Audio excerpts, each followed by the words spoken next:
Hello students, कल के videos के बाद कल हम लोगों ने डाला था क्या कि वैद्युत क्षेत्र एक आवेशित रिंग के कारण उसके अक्ष पर और उसके केंद्र पर कितना और कहाँ होता है। मैं संतोष विश्वकर्मा, वेनार क्लासेस के।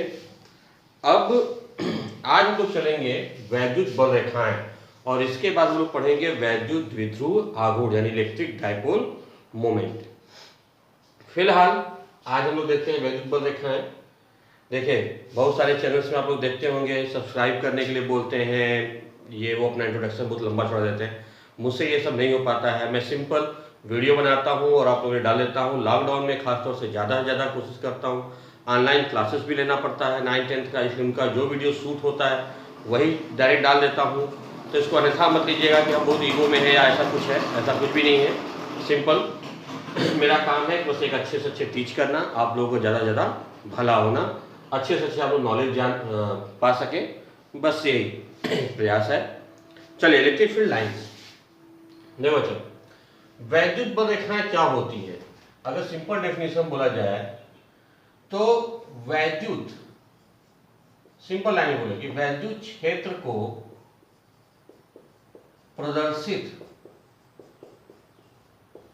करने वाली रेखाएं, सिंपल वन, कि वैद्युत क्षेत्र को प्रदर्शित करने वाली रेखाएं जो होती हैं वही हमारी क्या होती हैं? वैद्युत बल रेखाएं होती हैं, इलेक्ट्रिक फील्ड लाइंस होती हैं। इन्हें इलेक्ट्रिक फोर्स लाइंस भी बोल सकते हैं, हालांकि इसका मतलब होता है फोर्स। क्योंकि वैद्युत क्षेत्र और वैद्युत बल दोनों के डायरेक्शन सेम होते हैं, और जैसा कि मैंने बताया था इसके पहले वीडियो में कि वैद्युत क्षेत्र और कुछ नहीं है, वही वैद्युत बल है जो एक कूलाम आवेश पे लगे। तो दोनों को लगभग वो दोनों सेम चीजें हैं। या तो हम वैद्युत क्षेत्र रेखाएं कह सकते हैं, या वैद्युत बल रेखाएं कह सकते हैं, या वैद्युत क्षेत्र की तीव्रता की रेखाएं बोल सकते हैं, सारी बातें एक है। तो वैद्युत क्षेत्र को प्रदर्शित करने वाली रेखाएं, और इनको ये सबसे पहले बोला जाता है कि भाई ये कैसे निकाला जाए। तो देखिए ध्यान से, अगर हमारा मान लीजिए प्लस क्यू चार्ज है, अब इसके पास में यहाँ पे हमें अगर वैद्युत क्षेत्र निकालना है, दिशा निकालना है, तो हम क्या मानते हैं? मैंने पहले बताया, हमेशा मानक लेते हैं एक प्लस क्यू नॉट का, एक पॉजिटिव चार्ज लेते हैं। इस पर जो बल लगेगा वही दिशा होगी वैद्युत क्षेत्र की दिशा। तो वैद्युत प्लस प्लस क्या करेगा? प्रतिकर्षित करेगा। प्रतिकर्षित करेगा यानी कि बाहर की तरफ लगेगा। यहां अगर करेंगे, सपोज इसी एक लाइन पर हम ऐसा बनाए तो सबकी दिशा हमारी सेम आएगी, और इन सभी पॉइंट्स को मिला दें तो ये बाहर जाएंगी। तो पॉजिटिव से जब भी वैद्युत बल रेखा हम खींचते हैं तो इससे बाहर की ओर जाती है। तो इसी को हम क्या बोल देते हैं? हम बोल देते हैं कि electric field lines originate from positive. भाई हमारे दोनों तरह के विद्यार्थी हैं, इंग्लिश मीडियम वाले भी, हिंदी मीडियम वाले हैं, थोड़ा मिक्स चलते हैं। यानी कि वैद्युत क्षेत्र रेखाएं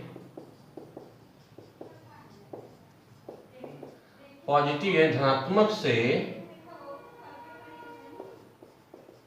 प्रारंभ होती हैं, तो कहां को जाएंगी? अगर कोई दूसरा चार्ज नहीं है तो ये रेखाएं आखिर कहां जाएंगी? अनंत पर जाएंगी। यानी कह सकते हैं अनंत पर खत्म होती है। भाई अनंत को कोई देखा नहीं है, इसलिए मान लेते हैं कहां जा रही है? अनंत पर जा रही है। यानी टर्मिनेट एट इनफाइनाइट, पहली बात।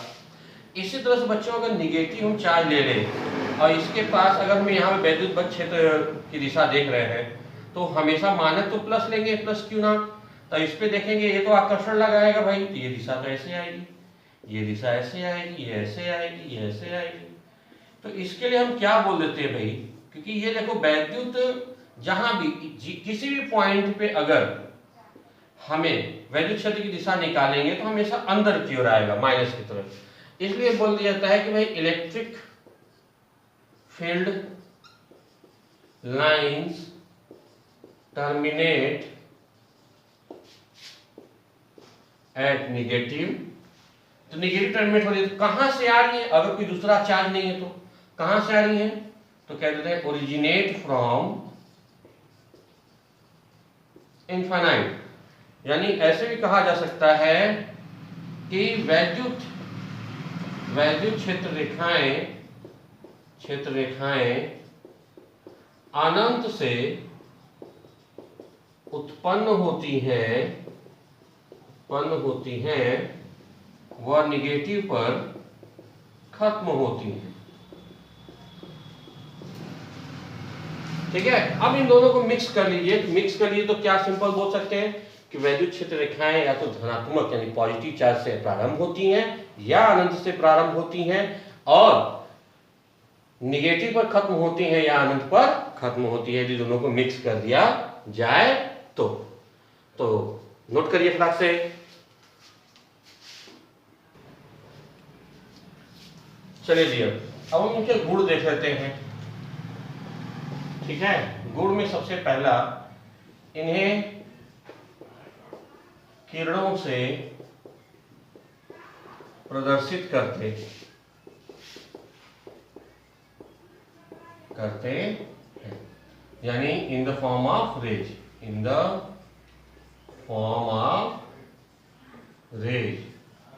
हम किरणों से प्रदर्शित करते हैं। ऐसा क्यों करते हैं बच्चा? देखो ध्यान से बात को समझो। अब बहुत आगे भी पढ़ेंगे 12th वाले बच्चे, हालांकि जो प्रिपरेशन कर रहे हैं, कंपटीशन तैयारी कर रहे हैं, वो जानते हैं कि वैद्युत चुंबकीय रेखाएं यानी वैद्युत चुंबकीय तरंगे यानी इलेक्ट्रोमैग्नेटिक वेव, वो प्रकाश होता है, प्रकाश ऊर्जा का रूप होता है। अब वैद्युत चुंबकीय तरंगे इलेक्ट्रोमैग्नेटिक फील्ड में एक वो सेक्स जो बना होता है इलेक्ट्रिक फील्ड यानी वैद्युत क्षेत्र, और मैग्नेटिक फील्ड यानी कि चुंबकीय क्षेत्र से। तो इलेक्ट्रिक फील्ड भी क्या हुआ? प्रकाश का एक हिस्सा यानी ऊर्जा का एक हिस्सा है। तो जिस तरह प्रकाश को हम सूर्य को कैसे दिखाते हैं? सूर्य को ऐसे दिखाते हैं, पॉइंट करके ऐसे लगा देते हैं और ऐसे से किरणें दिखाते हैं। बचपन में लोग ऐसे ही सूर्य बनाते थे। तो इसी तरह वैद्युत बल रेखाओं को हम किससे दिखाते हैं? किरणों के माध्यम से दिखाते हैं। यदि ये पॉजिटिव चार्ज है तो इस तरह से दिखाते हैं, यदि ये निगेटिव चार्ज है तो ये रेखाएं अंदर ले आएंगे, इनकी दिशा अंदर कर देंगे, ये निगेटिव चार्ज का होता है। ठीक है भाई। अच्छा, और इनके गुण क्या है? वैद्युत क्षेत्र रेखाएं हमें क्या प्रदर्शित करती हैं? यदि वैद्युत क्षेत्र रेखा के किसी बिंदु पर यदि हम स्पर्श रेखा टेंजेंट खींचें, यानी tangent of electric field lines shows the direction of electric field at that point, यानी कि किसी वैद्युत क्षेत्र रेखा पर खींची गई स्पर्श रेखा उस बिंदु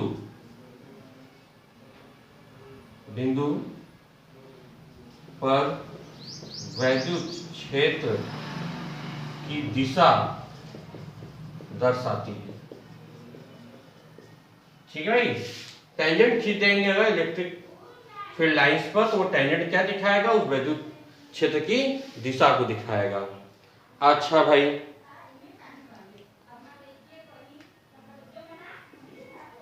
अगर मान लो कोई आवेश ऐसे है, उसकी वैद्युत बल रेखा ऐसे है, कोई आवेश ऐसे है, उसकी वैद्युत बल रेखा ऐसे है, तो इस जगह पे जो वैद्युत बल रेखा आएगा, अगर मान लो सपोज है और दो चार्ज के द्वारा आ रहा है, ऐसे दो चार्ज 10 चार्ज हो, तो ये जो हमारा वैद्युत बल रेखा है, वैद्युत बल रेखा या वैद्युत क्षेत्र रेखा, वह नेट वैद्युत क्षेत्र को प्रदर्शित करती है। नेट वैद्युत क्षेत्र यानी कि इलेक्ट्रिक फील्ड नेट को प्रदर्शित करती है। हमेशा ध्यान रखें, कई आवेश हो और हमारे उसी आवेश के बीच में एक ऐसी हमारी वैद्युत बल रेखा है तो वो वैद्युत बल रेखा नेट वैद्युत क्षेत्र को दिखाती है, वो ये दिखाती, किसी एक का नहीं दिखाती, वो नेट का दिखाती है। ठीक है डियर, ये इसका पॉइंट है, नोट करिए।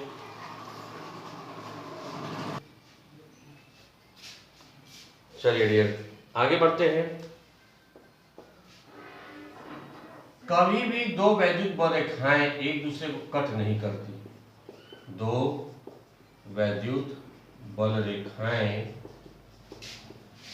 कभी एक दूसरे को नहीं काटती, नहीं काटती। नेवर।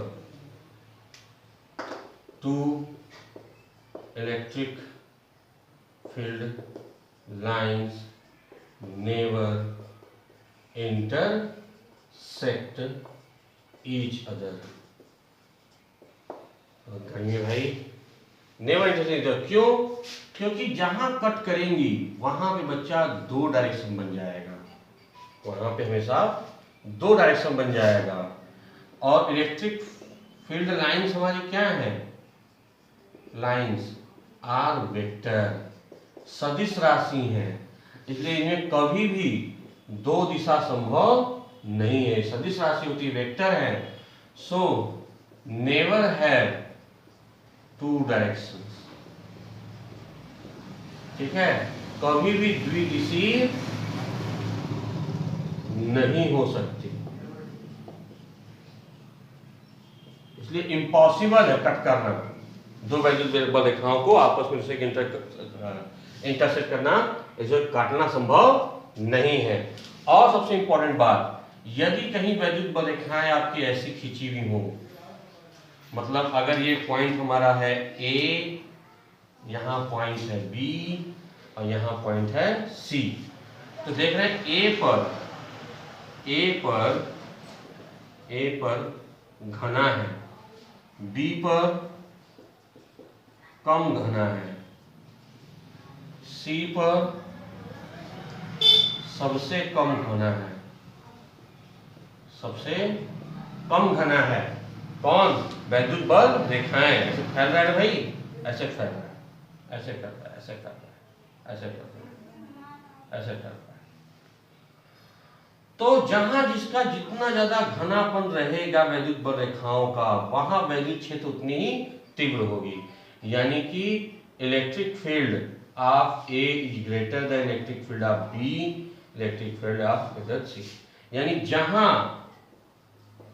जहां वैद्युत बल रेखाएं जितनी घनी होंगी वहां वैद्युत क्षेत्र तीव्रता उतना ही अधिक होगा, जहां जितना अधिक घना होगा वहां उतना ही क्षेत्र की तीव्रता अधिक होगी। नोट करिए बच्चों।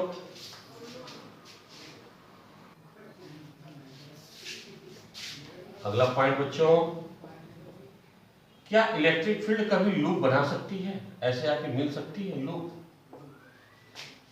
कभी नहीं बना सकती। वैद्युत बल रेखाएं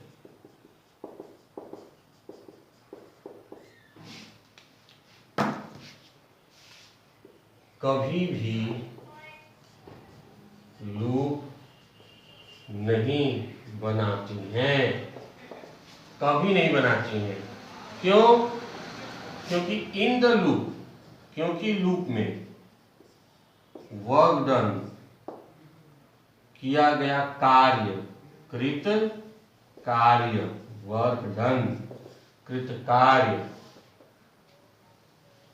इज इक्वल टू 0 हो सकता है, 0 होता है बाय द चार्ज, आवेशों के। क्यों भाई? क्योंकि वर्क डन इक्वल टू क्या होता है? बल गुणित विस्थापन। अब विस्थापन बल तो होता है, क्योंकि वैद्युत बल क्षेत्र रेखा है तो बल तो होता है, पर विस्थापन क्या होता है? 0। इसलिए वैल्यू क्या हो जाती है? 0। क्योंकि विस्थापन अगर एक पॉइंट से चलोगे तो लूप में आओगे तो उसी पॉइंट पे, तो विस्थापन तो 0 हो जाएगा ना भाई। ठीक है। तो इन द लूप आवेश द्वारा, इसके द्वारा, आवेश द्वारा कृत कार्य 0 हो जाता है। सो नेवर, कभी नहीं, नेवर फॉर्म लूप, कभी भी लूप नहीं बनता। और सबसे आखिरी पॉइंट बच्चों, सबसे इंपॉर्टेंट पॉइंट, कि आप एक आवेश, कोई आवेश अगर दिया है, मान लीजिए दिया है 6 कूलाम, तो इससे कितनी वैद्युत बल रेखा बनाएंगे। तो याद रखिएगा, एक क्वेश्चन में एक बार आप जो मान लेंगे उस क्वेश्चन में वही मानक रहेगा।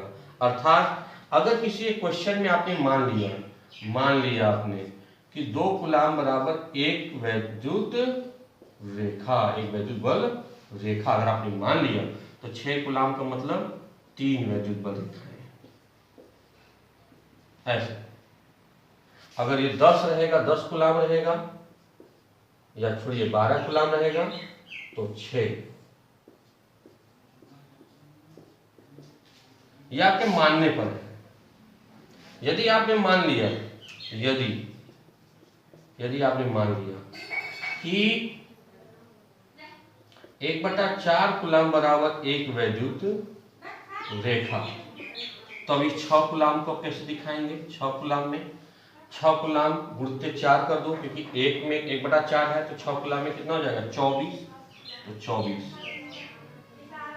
कितने हो गए भाई, 3 3 6 2 8, 10 12 14 16 18 20 24, कुल 24 रेखाएं, 24 लाइन्स, 24 लाइन्स, 24 रेखाएं बन जाएंगी। तो इस बारे में कितनी बन जाएंगी, इसके लिए 48 रेखाएं, 48 लाइन्स। याद रखिएगा, ये आपके ऊपर है कि किसी एक क्वेश्चन, आप अलग अलग क्वेश्चन में अलग मान सकते हो, लेकिन एक क्वेश्चन में अगर मान लेना कि इतने में इतना हो रहा है, तो उस एक क्वेश्चन के लिए वही मानना। ये नहीं कि उसी क्वेश्चन में एक आवेश के लिए इतना मान लिया, दूसरे आवेश के लिए इतना, तो सारा गलत कर दोगे आप। एक क्वेश्चन में जो मानना वही सकता है, आप अपने से मान सकते हो क्वेश्चन के हिसाब से। तो यही वैद्युत क्षेत्र बल रेखाएं खत्म होती हैं बच्चों। नेक्स्ट वीडियो में हम लोग मिलेंगे वैद्युत द्विध्रुव आघूर्ण, यानी कि इलेक्ट्रिक डाइपोल मोमेंट में। बहुत इंपॉर्टेंट टॉपिक है और बहुत बेसिक टॉपिक है, लर्न रखें हमेशा।